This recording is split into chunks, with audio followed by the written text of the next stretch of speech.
Good afternoon. आज हम theory of investment की चर्चा करेंगे, निवेश के सिद्धांत के बारे में, ये क्या होता है और इसको प्रभावित करने वाले जो महत्वपूर्ण कारक हैं उनके बारे में। चलो देखते हैं निवेश का सिद्धांत क्या है। उससे पहले हम देखेंगे कि निवेश किसे कहते हैं या विनियोग या इंग्लिश में जब इसको इन्वेस्टमेंट कहते हैं कि इसका मतलब क्या है, एक्चुअल मीनिंग क्या है इन्वेस्टमेंट से। हम सुनते रहते हैं कि भाई निवेश अभी कम हुआ है, बढ़ रहा है, आप कहीं निवेश करो, अच्छी जगह निवेश करो, इन्वेस्टमेंट करो, ठीक है। इसका मतलब क्या है? देखो, हम वैसे साधारण देखते हैं कि आप किसी शेयर मार्केट में इन्वेस्ट कर रहे हो, निवेश मतलब पैसा लगा रहे हो, स्टॉक मार्केट में कुछ अपने अंश मतलब शेयर, किसी कंपनी का हिस्सा आपने शेयर खरीद लिए, कुछ बॉन्ड ऋण पत्र मतलब बॉन्ड खरीद लिए, कुछ सिक्योरिटीज़ आपने खरीद ली, तो उसको हम मान लेते हैं। लेकिन यदि ये पूरा सेकेंडरी यदि मार्केट में हो रहा है, सेकेंडरी ट्रांजेक्शन हो रहा है, तो वो एक्चुअल में इन्वेस्टमेंट नहीं है। वो क्या है? सिर्फ पहले से ऑलरेडी जो असेट्स हैं उनका जस्ट ट्रांसफ़र है एक हाथ से दूसरे हाथ में। जैसे हमने शेयर मार्केट पहले हमने देखा था, जैसे प्राइमरी मार्केट में पहली बार यदि कोई APO के द्वारा IPO, इनिशियल पब्लिक ऑफरिंग, उसके द्वारा यदि पहली बार शेयर हम परचेज़ कर रहे हैं तो वो हमारा इन्वेस्टमेंट है, ठीक है। इसका मतलब ये, प्रोफेसर किन्स के अनुसार निवेश से हमारा अभिप्राय एक समयावधि के दौरान उत्पादन प्रक्रियाओं के परिणाम स्वरूप पूंजीगत साज सामान के मूल्य में होने वाली चालू वृद्धि है। या हम कहें कि कैपिटल गुड्स में जो हम वृद्धि हो रही है, उनके मूल्य में जो वृद्धि है एक समयावधि के दौरान, वो क्या है? निवेश है। इसको और समझते हैं। डेडले डिलार्ड के शब्दों में, वास्तविक पूंजीगत परिसंपत्तियों के वर्तमान स्टॉक में विशुद्ध वृद्धि ही निवेश। देखो, ये थोड़ी सी और क्लियर है। Investment is the net addition to the existing stock of real capital assets. अभी वर्तमान में आपके पास जितना पूंजी का स्टॉक है, उसमें जितना एडिशन आप कर रहे हो उस समयावधि के दौरान, वो आपका निवेश है। जैसे पहले से आपके पास 500 करोड़ का आपने निवेश कर रखा है, आपने कुछ पूंजी खरीद रखी है, कुछ मशीनरी खरीद रखी है, कुछ आपने फैक्ट्री बना रखी है, वहाँ गोडाउन बना रखा है, ठीक है। अब वो उसकी वैल्यू लगभग 500 करोड़। उसके बाद आप यदि कुछ उसमें निवेश करते हो तो वो आपके उस समयावधि का दौरान का जो एडिशन जो हो रहा है वो निवेश है उस पर्टिकुलर पीरियड में। दूसरे शब्दों में हम ये कह सकते हैं कि निवेश से हमारा अभिप्राय क्या है? वास्तविक पूंजीगत कोषों में वृद्धि, ठीक है। कैपिटल स्टॉक में increment in capital stock is investment, आप कह सकते हैं। वास्तविक पूंजीगत कोषों में होने वाली वृद्धि क्या है? निवेश है। ये आय का वह भाग है जो अधिक आय अर्जित करने के लिए पूंजीगत वस्तुओं के रूप में रखा जाता है। पूंजीगत वस्तुएं जैसे नए प्लांट या मशीनरी का निर्माण, कुछ नई मशीन ले ली, फैक्ट्री बना ली, सड़क भवन निर्माण निर्मित कर लिया, एवं अर्धनिर्मित माल की मात्रा में वृद्धि। जैसे हमारे पास पहले से जो हमने बनाना है, प्रोडक्ट बनाना है, उसके लिए हमने इन्वेंट्री स्टॉक वो बढ़ा लिया, वो भी एक तरह का निवेश है। नई कंपनियों के शेयर या स्टॉक को शामिल किया जाता है, नई कंपनी के शेयर आपने परचेस कर लिए, वो भी एक तरह का निवेश है, ठीक है। तो निवेश क्या है? आपने कोई नया इन्वेस्टमेंट किया है, जैसे कुछ नया प्लांट मशीनरी का निर्माण किया है, फैक्ट्री में इन्वेस्टमेंट किया है। मान लो एक किसान एक ट्रैक्टर खरीद रहा है, तो वो भी एक तरह का इन्वेस्टमेंट ही है, ठीक है। एक नई कैपिटल उसने परचेस की, जो क्या होगा? भविष्य में उसको अधिक आय अर्जित करने के लिए सहायता करेगी क्या उसके माध्यम से, तो वो भी एक तरह का इन्वेस्टमेंट है। इसलिए प्रोफेसर जॉन रॉबिन्सन के अनुसार पूंजी विनियोजन से तात्पर्य पूंजी में वृद्धि से है, कैपिटल में वृद्धि से है, जो तब होती है जब कोई नया मकान बनाया जाए अथवा कोई नई फैक्ट्री लगाई जाए, ठीक है। विनियोजन का अर्थ है वस्तुओं के वर्तमान स्टॉक में वृद्धि। प्रोफेसर क्राउथर के अनुसार भी विनियोग आय का वह भाग है जो पूंजीगत वस्तुओं पर व्यय किया जाता है। कैपिटल गुड्स, देखो यहाँ हम बात कर रहे हैं कैपिटल गुड्स की बात करें तो इसको समझने के लिए हम इसका कंपैरिजन करते हैं कंजम्पशन गुड्स से। दोनों में डिफरेंस क्या है, कंजम्पशन गुड और कैपिटल गुड्स? देखो, उपभोग्य वस्तुएं और पूंजीगत वस्तुएं। उपभोग्य वस्तु का क्या है? हम हमारे उपभोग के लिए उन वस्तुओं को खरीद रहे हैं, तो उनका एक डायरेक्ट हमारा कंजम्पशन हो गया। उनसे हमें कोई फर्दर इनकम या उससे आय प्राप्ति के लिए हम उनको नहीं परचेस कर रहे हैं। लेकिन जब हम पूंजीगत वस्तुओं की बात करते हैं तो पूंजीगत वस्तुओं में हम उनको इसीलिए खरीद रहे हैं कि उनसे हमें भविष्य में और आय प्राप्ति की उम्मीद है उनका उपयोग करके, या डायरेक्टली और इनडायरेक्टली। तो पूंजीगत वस्तुएं का मतलब है कि इन फ्यूचर में आप क्या कर रहे हो? एक रिटर्न या एक आय की उम्मीद उससे कर रहे हो जो आप उससे मिलने वाली है, no apart from the consumption. आय का वह भाग है जो पूंजीगत वस्तुओं पर व्यय किया जाता है। संक्षेप में ये कहा जा सकता है कि वास्तविक पूंजीगत परिसंपत्तियों में वृद्धि तथा पूंजीगत संसाधनों के स्टॉक में वृद्धि को निवेश कहते हैं। ठीक है, तो निवेश का मतलब क्या हुआ? पूंजीगत संसाधनों पर जो भी व्यय किया जा रहा है, या हम जो पूंजीगत संसाधन खरीदते हैं, हमारी आय का एक भाग जो हमने पहले पढ़ा था कि हम या तो कंज्यूम करते हैं या सेव करते हैं, बचाते हैं। अब जो बचत वाला जो पार्ट है, यदि हमने उस बचत वाले पार्ट में से जो हमने मान लो हमारी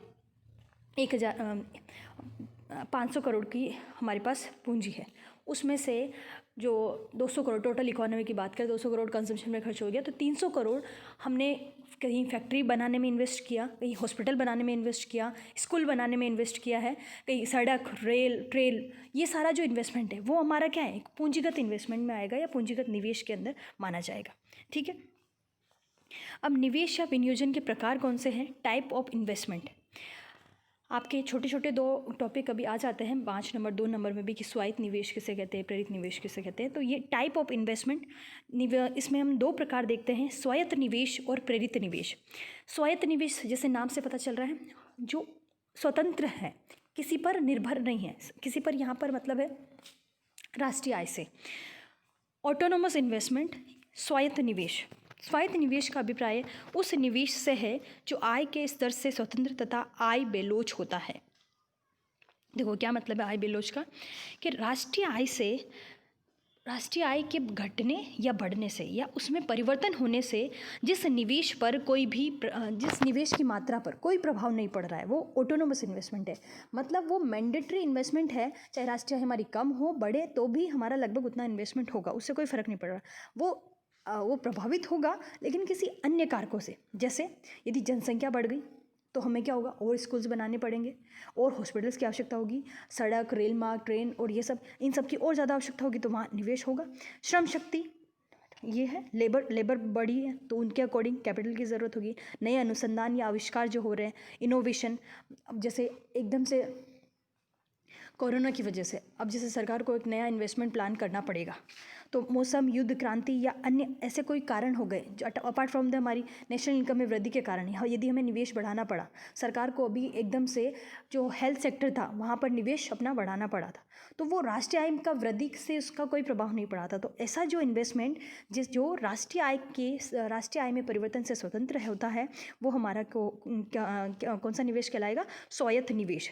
सरकार अथवा निजी क्षेत्र द्वारा सामाजिक उपयोग पर किया गया व्यय।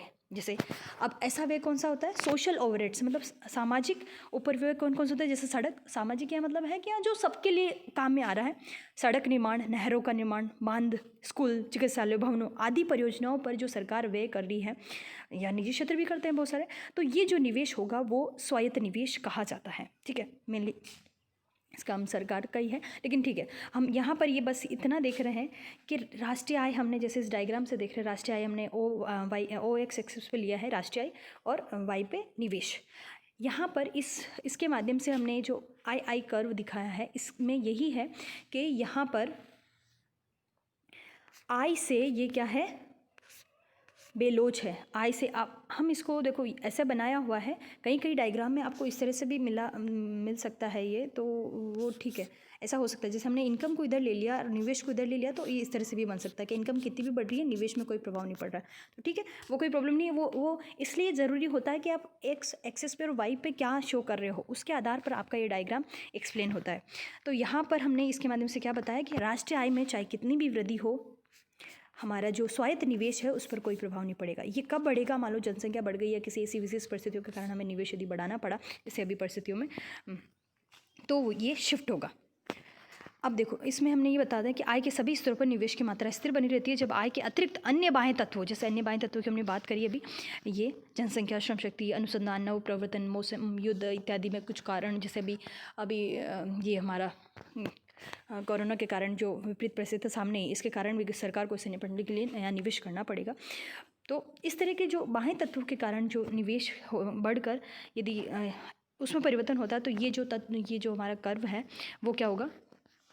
शिफ्ट हो सकता है। जैसे यहाँ I1 से I2 हुआ है, तो ये रेखा हमने क्या देखा यहाँ पर? ये आय से बेलोच है या आय में परिवर्तन से इस पर कोई प्रभाव नहीं पड़ रहा। अगला जो है प्रेरित निवेश, या जिसको हम बोलते हैं इंड्यूस इन्वेस्टमेंट।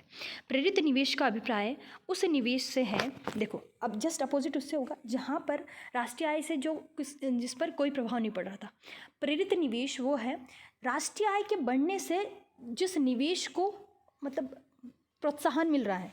राष्ट्रीय आय जब बढ़ रही है तो ऑटोमेटिकली राष्ट्रीय आय बढ़ने के कारण जो निवेश यदि बढ़ रहा है तो वो कौन सा होगा, प्रेरित निवेश होगा। प्रेरित निवेश का अभिप्राय उस निवेश से है जो लाभ तथा आय के स्तर से प्रभावित होता है। Induce investment is income and profit motivated. यदि कोई कंपनी यदि उसका प्रॉफिट बढ़ रहा है, लाभ बढ़ रहा है, तो नेक्स्ट टाइम वो क्या करेगी, लाभ का कुछ अमाउंट सेव करके निवेश करना चाहिए, उसको बढ़ाना चाहिए, अपनी जो पूंजीगत वस्तुएं हैं उनको और ख़रीदना चाहिए। एक उनका जो फैक्ट्री है तो उससे उस फैक्ट्री में वो उसका विस्तार करना चाहिए। जैसे हम बात करें, एक किसान भी यदि इन्वेस्ट करा, एक ट्रैक्टर खरीदा, नेक्स्ट टाइम वो दूसरा ट्रैक्टर लाने की सोचेगा। तो ये है, दूसरे शब्दों में ये कहा जा सकता है कि प्रेरित निवेश आय तथा लाभ का फलन है। Induce investment is the function of the income and profit. प्रेरित निवेश लाभ को प्रभावित करने वाले तत्वों जैसे ब्याज दर, मजदूरी, कीमतों में परिवर्तन पर निर्भर करता है। अब प्रेरित निवेश वैसे तो राष्ट्रीय आय का फलन है, लेकिन ये शिफ्ट कब होगा, जब अन्य कारक जैसे ब्याज दर में परिवर्तन हो गया, मजदूरी दर या कीमतों में परिवर्तन के कारण इनमें भी शिफ्टिंग हो सकती है। तो यहाँ पर जैसे जब भी हम देखो, एक बात इसमें समझ लो आप कि जब भी हमने यहाँ दो कारक जैसे लिए आय और निवेश, जब इन दोनों फैक्टर के कारण इसमें कोई परिवर्तन हो रहा है तो इसमें क्या हम अप डाउन या इसी पे मूवमेंट होता है, या नीचे हो सकता है, ऊपर हो सकता है। या यदि किसी भी डायग्राम में आप देखोगे इन दोनों फैक्टर के अलावा किसी थर्ड फैक्टर में चेंज के कारण यदि कुछ परिवर्तन होता है तो वो हम शिफ्टिंग के द्वारा दिखाते हैं। ठीक है, तो ये आपको ध्यान रहे, जब भी हम इसमें सिर्फ मोमेंट को दिखा रहे हैं तो वो इसमें और इसमें परिवर्तन के कारण दिखा रहे हैं। अब लेकिन जब इसमें शिफ्ट होगा तो वो ब्याज दर में परिवर्तन के कारण इसमें भी शिफ्टिंग हो सकती है, प्रेरित निवेश उसमें भी। लेकिन अभी हमने यहाँ बोला है कि राष्ट्रीय आय जैसे जैसे बढ़ रही है, जैसे इसमें देखो राष्ट्रीय आय Y1 थी, Y1 से Y2 हो गई तो निवेश बढ़कर OL हो गया, Y2 से Y3 हुई तो ये भी बढ़कर OM हो गया। ठीक है, तो ये क्या शो हो रहा है कि जैसे जैसे राष्ट्रीय आय बढ़ रही है जो निवेश है वो भी बढ़ रहा है। ठीक है, जब आय बढ़ने पर उसी प्रकार मांग, यहाँ पर मांग मात्रा भी प्रेरित निवेश को प्रभावित करती है। ये डायरेक्टली और इनडायरेक्टली फैक्टर है जो प्रेरित निवेश को प्रभावित कर रहे हैं। जब आय बढ़ने पर मांग बढ़ती है तो बढ़ी हुई मांग को पूरा करने के लिए अतिरिक्त उत्पादन की क्षमता के अभाव में निवेश बढ़ाना पड़ता है।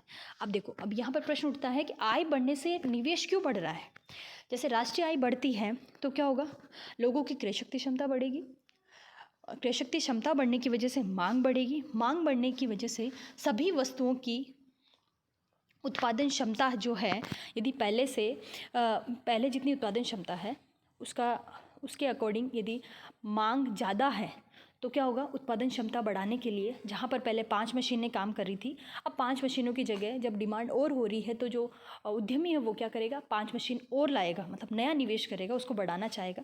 तो जब भी मांग बढ़ती है तो बढ़ी हुई मांग को पूरा करने के लिए अतिरिक्त उत्पादन की क्षमता के अभाव में निवेश बढ़ाना पड़ता है। निवेश बढ़ाना पड़ता है मतलब कहने का मतलब पहले जो हमारे पास मशीनें थी जिसके आधार पर हम उत्पादन कर रहे थे वो यदि कम है तो हम क्या करेंगे, उसको बढ़ाकर 2, 4, 3 जितनी भी आवश्यकता है वो लाएंगे। ये क्या करेगा, निवेश को बढ़ाएगा, जिसको हम बोलेंगे प्रेरित निवेश। प्रेरित निवेश क्या है, आय लोचात्मक है। जैसे हमने इलास्टिसिटी पढ़ी थी, ये मैंने बताया था, इलास्टिसिटी वाला जो कंसेप्ट है वो हर जगह आपके काम आएगा, तो वो आपका क्लियर होना चाहिए। या आय लोचात्मक का या इनकम इलास्टिक होने का क्या मतलब है कि इनकम में चेंज होने से हमारे निवेश में भी परिवर्तन हो रहा है। और हमने स्वायत्त निवेश के केस में हमने देखा कि वो बेलोच है, मतलब आय में परिवर्तन से उसमें कोई भी परिवर्तन नहीं हो रहा है। ठीक है, ये हमने इस डायग्राम से देखा। अब देखो, प्रेरित निवेश को भी 2 भागों में विभाजित किया जा सकता है, औसत निवेश प्रवृत्ति और सीमांत निवेश प्रवृत्ति। औसत निवेश प्रवृत्ति का अभिप्राय कुल निवेश का कुल राष्ट्रीय आय से अनुपात के रूप में लगा जाता है। जैसे हमने औसत उपभोग प्रवृत्ति देखी थी, औसत सीमांत उपभोग प्रवृत्ति हमने देखी थी, उसी तरह से यहाँ पर है औसत निवेश प्रवृत्ति। इसका क्या मतलब है, जब भी हम एवरेज जब निकालते हैं तो क्या करते हैं, कुल निवेश को कुल राष्ट्रीय आय से डिवाइड कर देंगे। हमारे राष्ट्र का अभी टोटल इन्वेस्टमेंट जितना है उसको हमारी टोटल नेशनल इनकम राष्ट्रीय आय से डिवाइड कर देंगे तो क्या आ जाएगा, औसत निवेश प्रवृत्ति या एवरेज प्रोपेंसिटी टू इन्वेस्टमेंट। ये सभी राष्ट्रों की अलग अलग होती है, लगभग अपनी 30% समथिंग है, तो हम मानते हैं कि ये हमारी बढ़नी चाहिए। ये औसत निवेश प्रवृत्ति हमारी राष्ट्रीय आय जो हमारे भविष्य में विकास दर को निर्धारित करने वाला एक बहुत ही महत्वपूर्ण फैक्टर है। तो औसत निवेश प्रवृत्ति और सीमांत निवेश प्रवृत्ति का इसके माध्यम से हम देख सकते हैं कि हमारी इकोनॉमी का स्तर क्या है और भविष्य में हम हमारी जीडीपी ग्रोथ रेट क्या देख रहे हैं। ये एक बहुत बड़ा इंपॉर्टेंट फैक्टर है उसके लिए, ठीक है। जैसे यहाँ पर एग्जाम्पल लिया है, उदाहरणार्थ यदि राष्ट्रीय आय 60 करोड़ रुपए है और निवेश 12 करोड़ रुपए है तो औसत निवेश प्रवृत्ति क्या होगी? 0.2, ठीक है। सीमांत निवेश प्रवृत्ति की हम बात करें, सीमांत निवेश प्रवृत्ति वही बात है जैसे हमने देखा था। सीमांत उपभोग प्रवृत्ति में क्या होता था कि आय में परिवर्तन से उपभोग में कितना परिवर्तन हो रहा है, यही वैसा ही कुल राष्ट्रीय आय में यदि परिवर्तन एक समयावधि में कुल राष्ट्रीय आय में जो परिवर्तन हुआ उसके फलस्वरूप कुल हम उनके उसी अवधि में हमारे कुल निवेश में जो परिवर्तन हुआ है उसका अनुपात हमें क्या बताएगा? सीमांत निवेश प्रवृत्ति। यदि राष्ट्रीय आय 60 करोड़ रुपए से बढ़कर 80 करोड़ रुपए होने पर कुल निवेश 12 करोड़ रुपए से बढ़कर 17 करोड़ रुपए हो जाता है तो सीमांत निवेश प्रवृत्ति हमारी क्या होगी? देखो यहाँ पर थोड़ा गलत मिसप्रिंट हो गया, ये देखना, यहाँ पर आएगा 17 माइनस 12, ठीक है, तो 5 हो गया, 80 माइनस 60 20, तो ये 0.25 कि हम अतिरिक्त हमारी जो वृद्धि होने पर जैसे हमारी 100 रुपये की राष्ट्रीय आय 100 रुपये के बराबर राष्ट्रीय आय बढ़ती है तो हम 25% क्या करते हैं? उसका निवेश कर रहे हैं। इसका क्या मतलब था? दो का मतलब है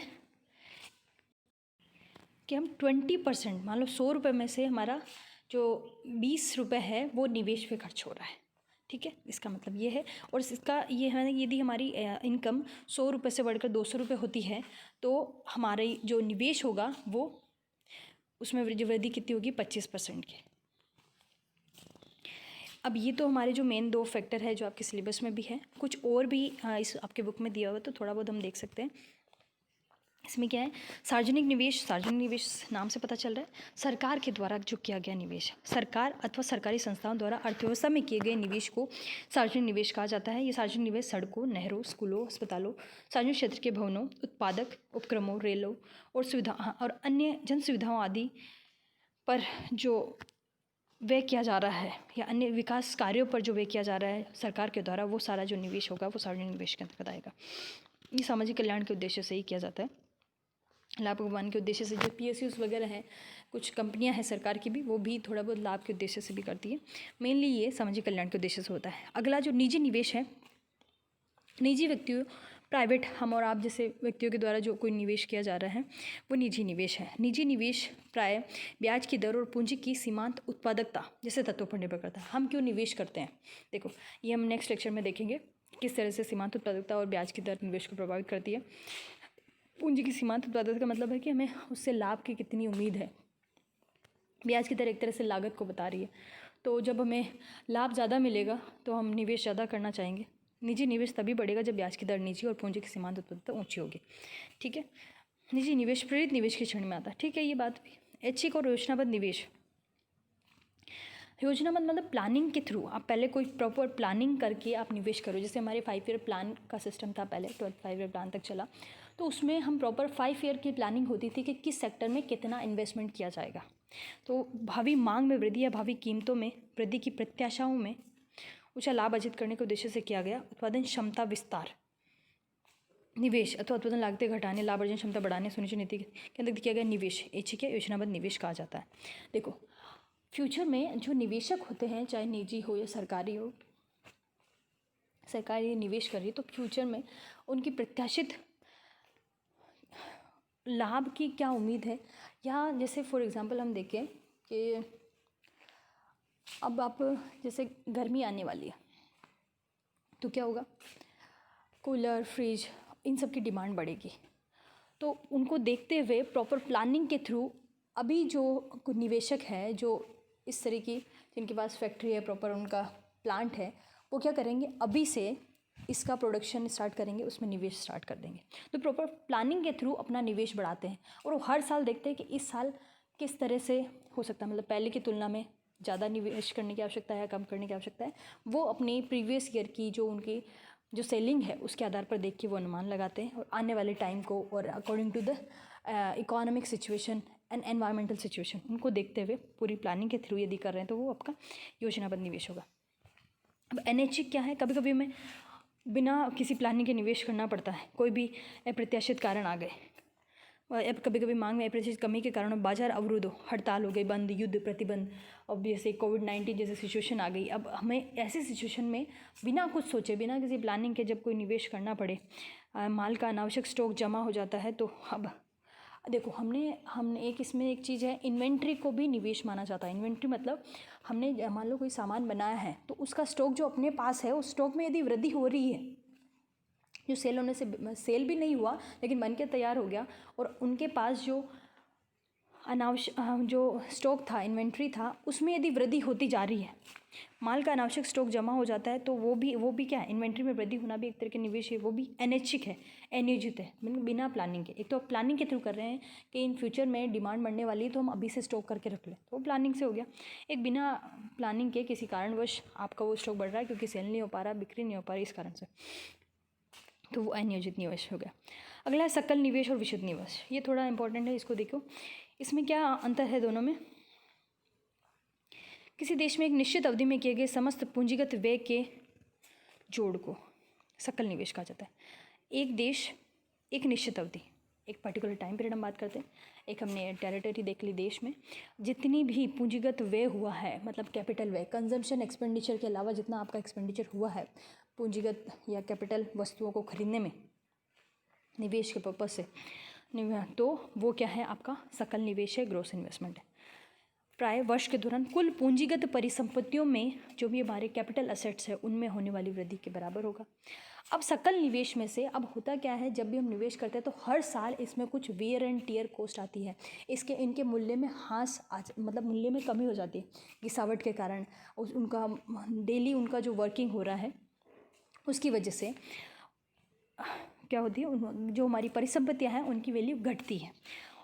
और एक है अप्रचलन प्रभार। अब मान लो कभी किसी की फैक्ट्री में कुछ किसी चीज़ का प्रोडक्शन किया गया, अब क्या हुआ, वो चीज़ फैशन से हट गई अचानक से, मतलब कुछ भी कपड़े हो सकते हैं, कोई भी डिज़ाइन कोई लॉन्च हुई नहीं, या मोबाइल हो सकता है, कोई भी इलेक्ट्रॉनिक आइटम्स हो सकता है। अब उसकी वजह से क्या हुआ, एकदम से यदि डिमांड घट गई तो क्या होगा, वो स्टॉक रह जाएगा बिना बेचे हुए, वो जो विक्रेता है या उसके पास एक स्टॉक जमा हो जाएगा। क्यों? क्योंकि मार्केट में प्रचलन में नहीं रहा, या फिर किसी कारणवश वो ख़राब हो गया, पड़ा या आउटडेटेड हो गया, क्योंकि बिक नहीं पाया, आउटडेटेड हो गया, तो उसके कारण भी जो निवेश हुए हैं उन असेट्स में उसमें जो कमी आई है, तो वो क्या है, जब हम उसको सकल निवेश से घटा दे तो वो क्या होगा, अपना नेट इन्वेस्टमेंट। तो ठीक है, अब ग्रॉस इन्वेस्टमेंट माइनस डेप्रिसिएशन या मूल्यह्रास हम कर दें, ये तो अप्रचलन प्रभार को यदि नहीं भी लिखे तो सिर्फ मूल्यह्रास को हम घटा दें तो हमारे पास क्या आ जाएगा, शुद्ध निवेश या विशुद्ध निवेश। ठीक है, ये आपका क्लियर हुआ। नेक्स्ट लेक्चर में हम देखेंगे ये विनियोग निवेश की प्रेरणा या इसको प्रभावित करने वाले जो 2 मेन फैक्टर है उसके बारे में, स्पेशली पूंजी की सीमांत क्षमता। ठीक है, तब तक के लिए आप लोग पढ़ते रहिए, स्वस्थ रहिए, और सुनने के लिए आप सभी का धन्यवाद।